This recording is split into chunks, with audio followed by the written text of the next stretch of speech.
भी और आपका भी बहुत बहुत स्वागत है हमारे 23वीं वर्षगांठ के विचार संगम नामक कार्यक्रम में। और खासतौर पर जब हम देख रहे हैं कि पूरी दुनिया में कहीं ना कहीं संघर्ष छिड़ा हुआ है, तो एक सवाल उठता है कि हमारा पड़ोस कौन सा शांत है। यहाँ भी तो उसी तरीके का हालात देख रहे हैं। और अभी हमने देखा कि जिस तरीके से युद्ध कहीं भी हो, सप्लाई चेन जो बाधित होती है उसका पूरी जगह असर पड़ता है। तो बिना, क्योंकि आप जियो पॉलिटिक्स के में हम कह सकते हैं कि माहिर हैं, आप उसको समझते हैं, उसको आप अपने जो मंच है उसके माध्यम से बताते भी हैं। बहुत सारे वैश्विक सम्मेलन आपने उनमें भाग लिया है। एक चीज लोगों के मन में उठ रही है, मैं आम आदमी का सवाल कर रहा हूँ, लोगों के मन में सवाल उठता है, ये जो हमारे आसपास में संघर्ष चल रहे हैं उसको देखिए कि भारत ने हाल में कई सर्जिकल स्ट्राइक किए। क्या आप दक्षिण एशिया में भी ऐसी किसी युद्ध की संभावना देखते हैं? नमस्कार। सबसे पहले प्रभा साक्षी को इस वर्षगांठ की बधाई। और जो काम आपने वेबसाइट के ऊपर हिंदी भाषा में सामान्य लोगों के लिए ऐसे महत्वपूर्ण विषयों को लाने का बीड़ा उठाया है, उसके लिए आपको बहुत बहुत बधाई। जो सवाल आपने किया उसके दो परत जवाब हो सकते हैं, लेकिन मैं समझता हूँ कि एक जवाब जो मेरे मन में है वो ये है कि आपको उल्टा देखना होगा। जैसा आप कह रहे हैं कि विश्व में कई जगह युद्ध छिड़ा हुआ है, दक्षिण साउथ एशिया में भी वो बात है। स्थिति उल्टी है। स्थिति वो है जो साउथ एशिया की पीड़ा हम कई वर्षों से विश्व के मंचों पे कह रहे थे और विश्व उसकी चिंता नहीं कर रहा था। जब तक 26 लेवल नहीं हो गया उनको इसकी चिंता नहीं हुई। उसके बाद हम देखते हैं कि ये जो बीमारी थी विश्व में वो कई देशों में फैली है। तो जो अराजकता, जो विध्वंसक युद्ध की स्थिति विश्व के कई परिस्थितियों में हम देख रहे हैं, उसके प्रति जो सोच था, उसके प्रति जो वैश्विक व्यवस्था थी, इसके पिछले वाले आपके एपिसोड में सचदेवा जी कह रहे थे कि कैसे विश्व के धरातल पर यूएस की भूमिका फर्क हो सकती है। वही बात हम लोग 91 से लगातार कह रहे हैं। जो हमने ब्रेक्सिट देखा हो, जो यहाँ पे आइडियोलॉजिकल वॉर हम देख रहे हो, तो आज के युद्ध जो आप विश्व में देख रहे हैं उसके दो ही कारण हैं। एक आइडियोलॉजी और दूसरा सप्लाई चेन का डिस्ट्रक्शन होना। तो आर्थिक क्षेत्र में आगे बढ़ना और वैश्विक मंच पर अपनी विचारधारा को स्थापित करना, ये दो बातें विश्व के सारे अशांति का कारण है। और उस अशांति के पीछे जो देश के राष्ट्रीय हित है, वो चाहे ट्रंप के माध्यम से आता है, चाहे हम यूक्रेन में देखते हो, चाहे हम रशिया के माध्यम से देखते हो, चाहे इजराइल में देख रहे हैं, तो ये गाजा में देख रहे हैं, तो ये सभी जगह आप एक अनरेस्ट का माहौल देख रहे हैं। जो हमने ब्रेक्सिट में देखा, लगातार विश्व के सभी जगह पर हो रहा है। तो ऐसी स्थिति में साउथ एशिया की जो दक्षिण एशिया की जो आपने बात करी, उसमें स्थिति उतनी ही भयावह और वो आज भी हम देख रहे हैं।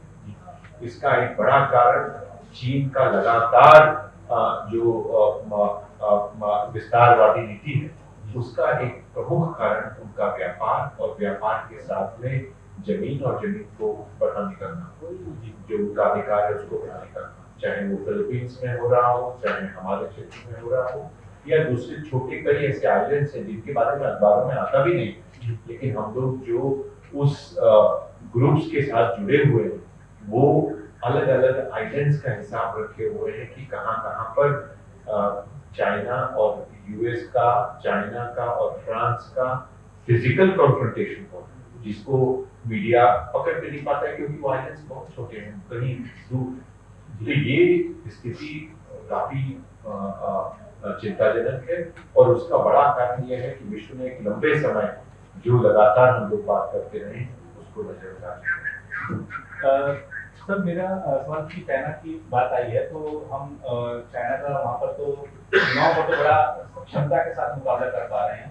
एक तरफ हम लोग चाइनीज ऐप जो थे वो डिलीट कर चुके हैं, सरकार ने भी बैन कर दिए कई सारे, लेकिन चाइना के साथ हमारा जो व्यापार है वो तो खूब अच्छा चल रहा है। ठीक है कि वो मूर्तियां उतरी नहीं आ रही हैं दिवाली पर या होली पे उसकी पिचकारियां नहीं आ रही, लेकिन व्यापार का जो संतुलन है वो तो अभी भी इसके पक्ष में है। तो हम रहते कुछ हैं, करते कुछ हैं। देखिए, एक लंबे समय से सचिन जी यहाँ साथ में बैठे हैं, सरकार में भी आपका स्थान हो सके। हमने देखा है कि पिछले लगभग 20 सालों से कम होगा लगातार हमारी सरकार इस बात को अनदेखी करती रही कि चीन से आने वाली जो समस्या है वो कितनी भयंकर है। अटल जी के जाने के बाद 2004 में ये जो ग्लोबलाइजेशन का भूत है इतना सवार था सरकार पर, अपनी जिम्मेदारी से बात कि 24% जो एवरेज वेटेड टैरिफ उसको बोलते हैं 24% होगा, और यूपीए सरकार ने आने के बाद उसको 6% कर दिया मात्र 1.5 साल में। हमें करेक्ट सर? तो आप ये देखिए कि एक चीज जो 124 रुपए की आती थी अब 106 रुपए की आने लगी विदेश से। तो स्वाभाविक है हमारी सारी की सारी इंडस्ट्री, और दूसरा उस पर एक करेला और दूसरा नीम चढ़ा, यानी एक तरफ चीन से हमने सामान को आने सस्ता कर दिया, और दूसरा चीन ने अपने इंडस्ट्रियल पॉलिसी के तहत दुनिया भर में मैन्युफैक्चरिंग खत्म कर दी जाए इस नियत से बहुत बड़ी मात्रा में दुनिया में अपना माल डंप करना शुरू किया 30% कम कीमत पर, आधी कीमत पर। मैं एक उदाहरण देना चाहता हूँ। एक एपीआई है पेनिसिलिन जी, यानी आप जानते हैं कि भी जो हमारे फार्मास्यूटिकल प्रोडक्ट्स है उनकी जो दवाइयां हैं उसके लिए जो कच्चा माल है, रॉ मटेरियल है, वो एपीआई है। पेनिसिलिन जी की कीमत $22 थी, चीन ने यहाँ डंप करके उसको मात्र $9 पे लिया। हमारी सारी की सारी पेनिसिलिन जी की फैक्ट्रियां बंद हो गई। केवल पेनिसिलिन जी की नहीं हुई, फॉलिक एसिड की बंद हो गई, तमाम जितने प्रकार के एपीआई थे सब बंद। इसी तरह से इलेक्ट्रॉनिक इंडस्ट्री शुरू ही नहीं हो पाई, इसी प्रकार के डंपिंग के कारण। टेलीकॉम इंडस्ट्री में हमारा देश लगातार ज्यादा से ज्यादा मोबाइल फोन यूज करने वाला देश बन गया, लेकिन सारे मोबाइल फोन कहां से आते हैं? चीन से आते हैं। आप कोई भी प्रोडक्ट उठा करके देख लीजिए, चाहे वो खिलौने थे, चाहे वो केमिकल्स थे, चाहे वो सोलर पैनल थे, सब कुछ चाइना से आया। तो एक ऐसा लंबा कालखंड निकला जिसमें हमारी इंडस्ट्री बनने की बजाय समाप्त होती है, विरोध होती है। उसका अल्टीमेट प्रभाव ये पड़ा कि जब 2014 में मोदी जी ने सरकार संभाली तो उनको देखा कि मैन्युफैक्चरिंग तो बिल्कुल खत्म है। एपीआई हमारे देश में हम 90% एपीआई खुद बनाते थे, 10% इंपोर्ट करते थे। उल्टी स्थिति हो गई, 10% हम बनाते, 90% इंपोर्ट करते। मोबाइल फोन हम इंपोर्ट करते, सोलर पैनल हम इंपोर्ट करते, खिलौने हम इंपोर्ट करते, आपने मूर्तियों की बात की, हम हर चीज इंपोर्ट करते। तो मेक इन इंडिया की बात है, लेकिन मेक इन इंडिया में भी हम ये नहीं समझ पाए कि tariff is the major problem. जहां समस्या है वही समाधान करना पड़ेगा ना। आज तक हमने कुछ टैरिफ बढ़ाए हैं, इसमें कोई डाउट नहीं। हमने टेलीकॉम में बढ़ाए, हमने इलेक्ट्रॉनिक्स में बढ़ाए, हमने काफी चीजों में बढ़ाए, लेकिन जहां समस्या है समाधान वहां आता है। प्रोडक्शन लिंक्ड इंसेंटिव स्कीम एक बहुत अच्छी स्कीम है। भारत आत्मनिर्भरता की तरफ आगे बढ़ रहा है। पहले हम खिलौने आयात करते थे, आज हम खिलौने निर्यात करते हैं। पहले डिफेंस गुड्स आयात करते थे, आज हम निर्यात करते हैं। पहले सोलर पैनल की बात करें तो अपने घर के छत पर हमने कोई सोलर पैनल लगाना हो तो पूछते थे कौन सा लगाएं, तो चाइना का ही एकमात्र विकल्प होता था। आज चाइना विकल्प नहीं है, आज अडानी है, टाटा है, विक्रम है, तमाम प्रकार के दूसरे। यानी हम धीरे धीरे आगे बढ़ रहे हैं। देश की जनता एक पैसे का सामान चीन से नहीं खरीदना चाहती। मुझे याद है 2017 में हमने देशव्यापी अभियान चलाया था, 1.5 लाख लोगों की रैली दिल्ली में रामलीला मैदान में की थी। उसके बाद से लगातार बच्चा ही कहता है मुझे चीन का सामान नहीं चाहिए। लेकिन आज एक आवश्यकता इस बात की बन गई है कि देश की इंडस्ट्री चलाए रखना है तो रॉ मटेरियल चीन से आएगा। स्टील के जो इंटरमीडिएट्स हैं वो स्टील वहां से आएंगे, सोलर पैनल के इंटरमीडिएट्स हैं तो वो चाइना से आएंगे। आज इस समय देश की जरूरत है कि देश का इंडस्ट्रीज आगे आए। भारत सरकार का दायित्व है कि उसको उस तरह से प्रोटेक्ट करे। इंडस्ट्री के लोग लगाना चाहते हैं, एपी इंडस्ट्री भी लगाना चाहते हैं, स्टील इंडस्ट्री में भी आना चाहते हैं, लेकिन उनको प्रोटेक्शन की जरूरत है। आज प्रोटेक्शन एक इतनी महत्वपूर्ण आवश्यकता बन गई है। अभी मैं किसी डिस्कशन में था आदरणीय विमलती जी के साथ, इकोनॉमिक्स का डिस्कशन था, हमने यही कहा कि manufacturing policy was considered to be talking about manufacturing policy was considered to be a crime, but आज हर कोई कह रहा है।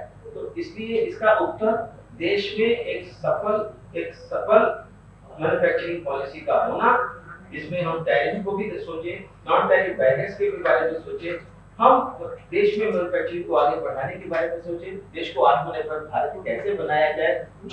नेहरू वाला आत्मनिर्भर भारत नहीं, आज का आत्मनिर्भर भारत जिसमें हम पूरी दुनिया के लिए सामान बनाएंगे, अपने लिए।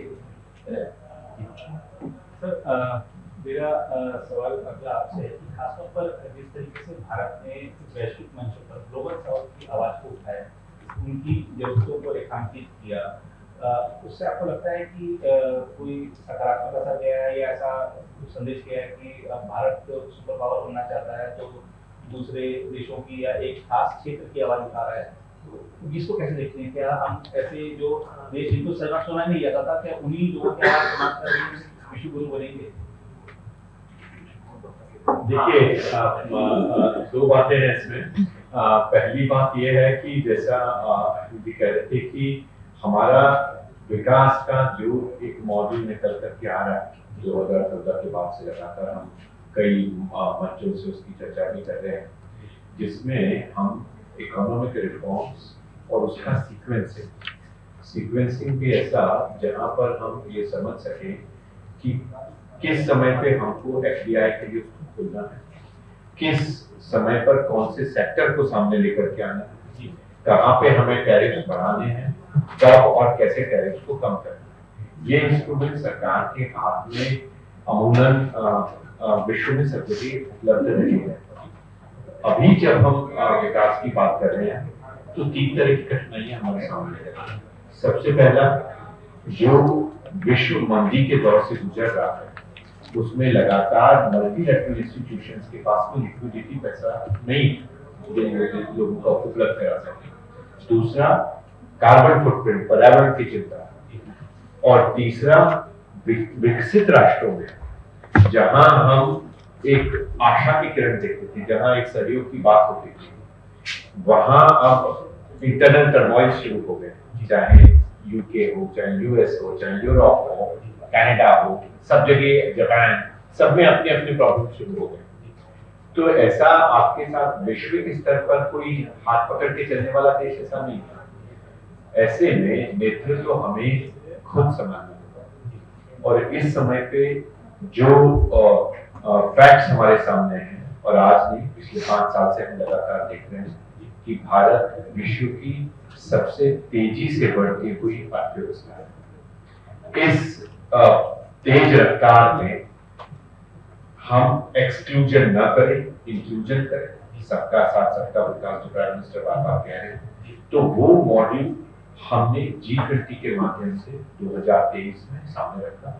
और उस मंच पर प्रधानमंत्री ने voice of global south summit करे। 3 समिट हुए, और जिस संस्थान का मैं प्रमुख हूँ RIS, उसी में 17 नवंबर को प्रधानमंत्री ने एक नए संस्थान का उद्घाटन किया। उसका नाम रखा गया दक्षिण, the global south centre of excellence. इसके मायने हैं कि सरकार जो भारत का अपना अनुभव है उसका दस्तावेजीकरण करना और उसको विकासशील देशों के साथ साझा करना, उनको भी बताना कि भारत में वीमेन लेड डेवलपमेंट, महिलाओं के नेतृत्व में स्वयं सहायता समूह, FPOs, ये कैसे आगे बढ़ रहे हैं, कैसे हम उनकी शक्ति को देख रहे हैं, कैसे हम स्वच्छ भारत की तरफ बढ़ रहे हैं, कैसे हम डिजिटलाइजेशन की तरफ बढ़ रहे हैं, डिजिटल पेमेंट आर्किटेक्चर्स की तरफ बढ़ रहे हैं। तो ये जो सारे तमाम उपक्रम हमारे यहाँ हुए, आयुष्मान भारत है, तो ये जो सारे उपक्रम हैं, ये बाकी विकासशील देश कैसे करेंगे? कल ही रात को हम साइबर सिक्योरिटी के ऊपर 124 देशों के साथ ऑनलाइन पे जुड़े हुए थे और उसमें से 56 देशों ने साइबर सिक्योरिटी के लिए भारत के साथ समझौते की बात करी है। उसी तरह हम डिजिटल पब्लिक इंफ्रास्ट्रक्चर पे बात कर रहे हैं। तो ग्लोबल साउथ का नेता बनने का वो दौर भारत का नॉन अलाइन्ड मूवमेंट के साथ गया। अभी लोगों को तुरंत एक्शन चाहिए। जैसा हम भारत में देख रहे हैं कि हर राज्य सरकारों केंद्र सरकारों बिना परफॉर्मेंस के दोबारा आना मुश्किल है, तो सारे सिटीजन्स में, सारे विश्व के नागरिकों में एक उत्साह है कि सरकार तुरंत हमें रिजल्ट दे। तो ये जो जन आकांक्षा है, जो जन अपेक्षा है, वो विश्व के सारे देशों में फैल चुकी है और इसके तुरंत परिवर्तन और तुरंत परिणाम चाहिए। और ऐसे में भारत का ये जो अनुभव है जिसको सरकार साझा करने का प्रयास कर रही है, हम लोग जो कुछ अर्थशास्त्र से जुड़े हुए लोग हैं वो उसको एक मॉडल के रूप में, उसके फाइनेंसिंग के बारे में, उसके इंस्टीट्यूशनल कनेक्ट के बारे में वो देख करके कई देशों के साथ कर रहे हैं।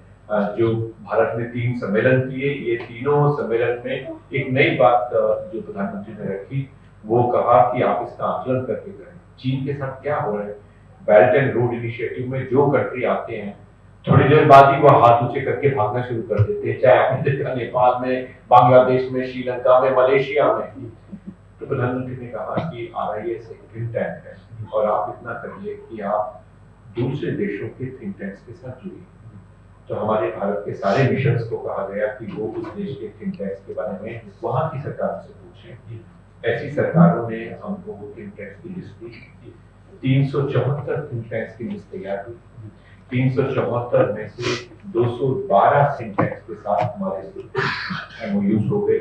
जनवरी के सम्मेलन में प्रधानमंत्री के नेतृत्व में ग्लोबल साउथ समिट हम यहाँ करने जा रहे हैं, जिसमें इन लोगों के साथ में ग्लोबल साउथ के साथ हमारे विचार कैसे मिलते हैं, विकास की बात उनके साथ कैसे साझा की जा सकती है, इन विषयों पर चर्चा होगी। तो ये साझेदारी का मुद्दा है, नेतृत्व का उतना महत्वपूर्ण मुद्दा नहीं।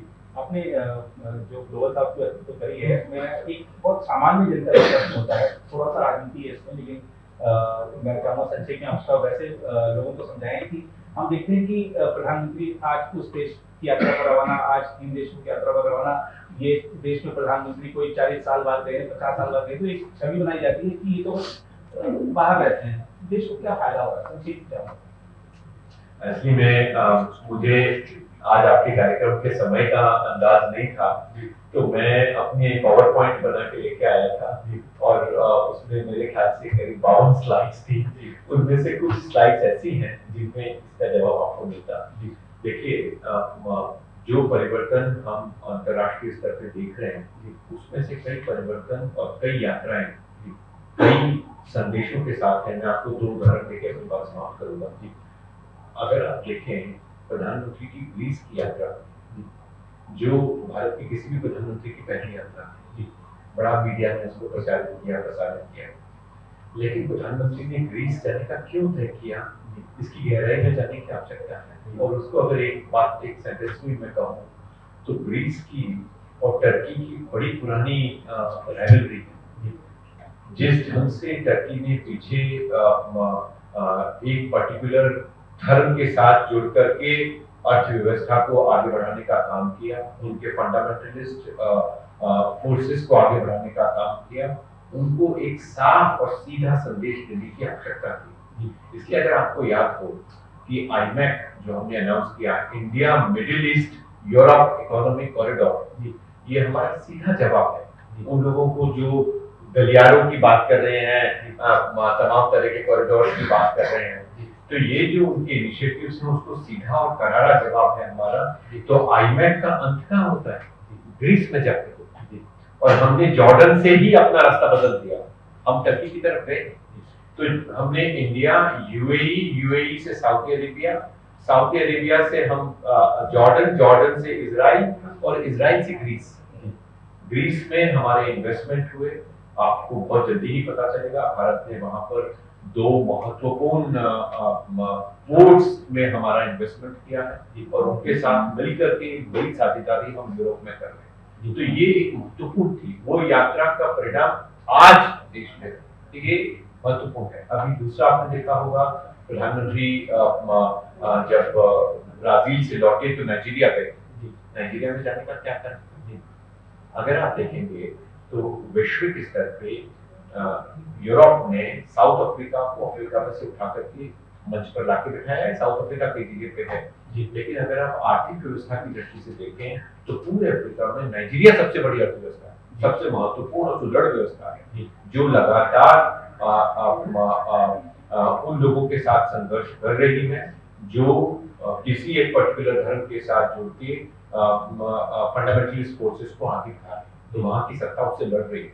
हमारा उनको सपोर्ट और उनके साथ आर्थिक संबंध मजबूत हो, इसकी तरफ हमारा ध्यान है।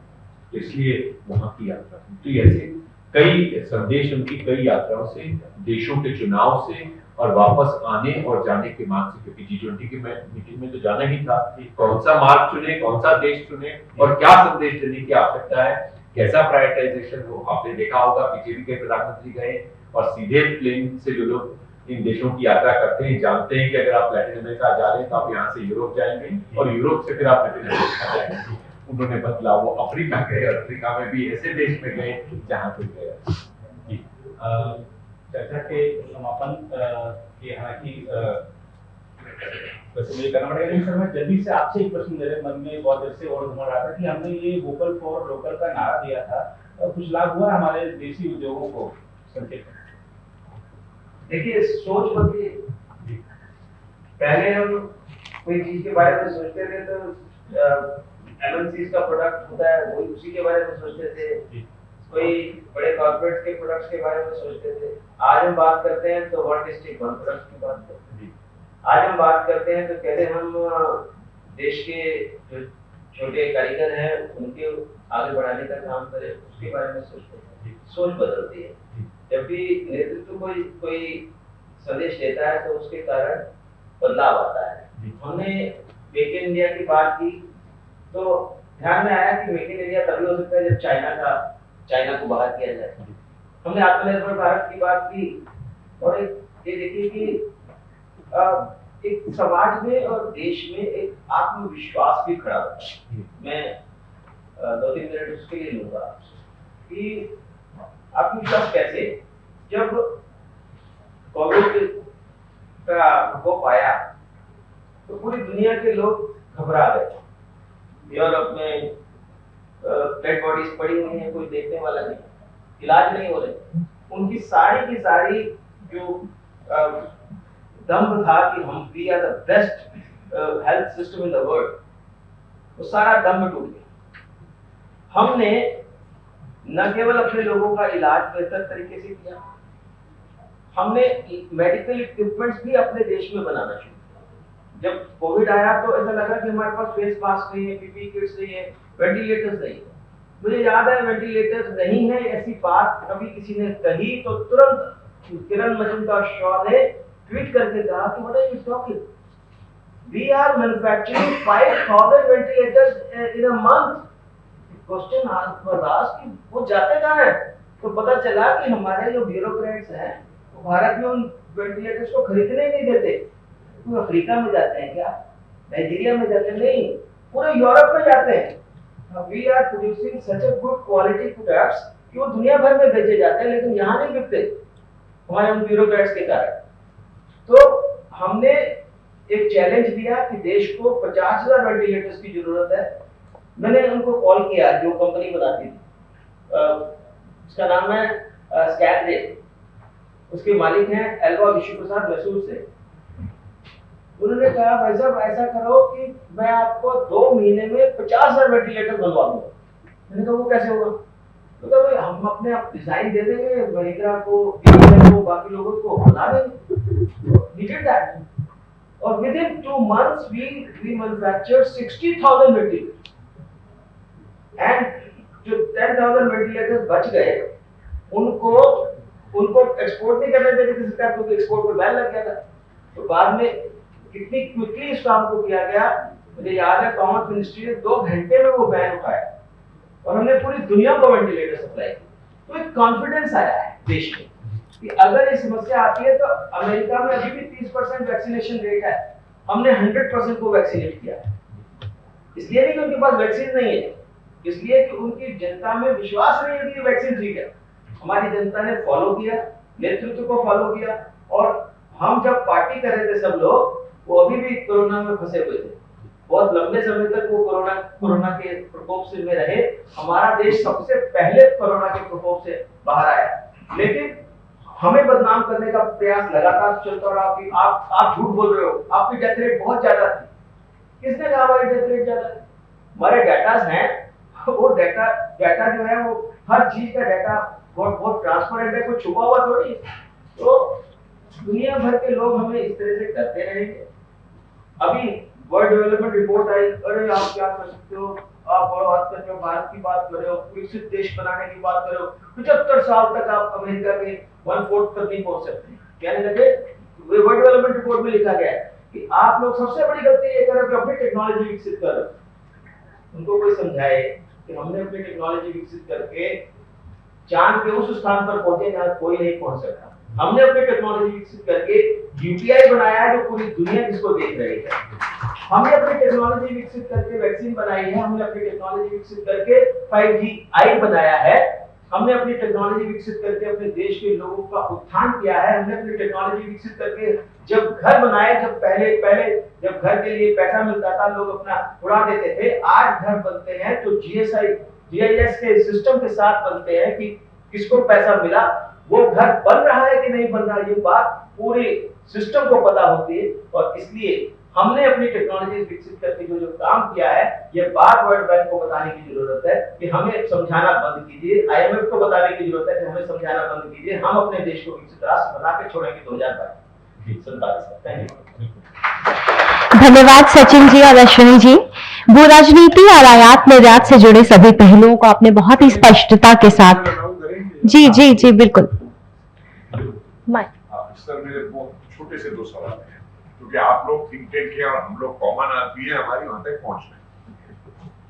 पहला सवाल, साइबर क्राइम की आपने बात की कि मीटिंग्स हो रही है, वो सब हो रही है, लेकिन एक जो कॉमन सेंसिकल सबसे आसान तरीका है साइबर क्राइम को रोकने का, उस पर आप लोग ध्यान क्यों नहीं दे रहे? और वो तरीका है, दिन भर में मुझे 20 मैसेज आते हैं, आपका लोन सेंक्शन हो गया है, आपने वो एप्लीकेशन अप्लाई करी। क्या ये रिकॉर्ड टेलीफोन कंपनीज के पास नहीं है, एयरटेल के पास नहीं है, या जियो के पास नहीं है? क्यों नहीं इन नंबरों को बैन किया जा सकता? सोशल मीडिया के ऊपर क्यों नहीं चीन कर सकता? हम नहीं कर सकते कि बिना जब तक आईडी प्रूफ नहीं होगा आप ट्विटर अकाउंट नहीं खोले, आप फेसबुक नहीं खोले, क्योंकि आप उनके लिए मार्केट बन गए। तो भाई साहब, ये सर्वधर्म समभावे और वासुदेव कुटुंबकम बड़ी अच्छी बातें हैं, लेकिन वो पॉलिसियां आज के युग में चलने वाली नहीं है। ये मेरा आपसे सवाल है पुलिस को। और भाई साहब, आपसे ऑन द राइटर साइड बड़ी अच्छी मैन्युफैक्चरिंग की बात है, और सपोर्ट दैट। मेरी एक रिक्वेस्ट है, एक मैन्युफैक्चरिंग इस देश में और करा, कोई एक ऐसी फैक्ट्री खुलवा दीजिए जहां कम से कम नेशनलिस्ट ऑपोजिशन लीडर मैन्युफैक्चर किए जा सकते। देखिए, हमने तो कह रखा है, इस देश का भला तभी होगा जब राष्ट्रीय स्वयंसेवक संघ के स्वयंसेवक प्रधानमंत्री भी होंगे और लीडर ऑफ ऑपोजिशन। नहीं, मैं उसको नहीं मानता। नहीं, ये कोई जरूरी नहीं। मैं राष्ट्रीय सेवक संघ का मेंबर नहीं हूँ, लेकिन मैं राष्ट्रवाद में किसी हिंदुस्तानी से कम नहीं। और ये एक रॉन्ग पॉलिसी बन गई है कि जितने राष्ट्रवादी हैं जो मोदी जी के साथ आए, वो 2014 के अंदर जो संघ के या वो नहीं थे, आपने उनको सम्मान देने की जगह उन्हें आइसोलेट किया, और नतीजा आपने 24 में भुगता। अगर आप भी लेना चाहते हैं देश दुनिया की तमाम जानकारी, तो आज ही सब्सक्राइब करें हमारे चैनल को। साथ ही नीचे दिए बेल आइकन को जरूर दबाएं ताकि हर अपडेट आप तक पहुंच सके।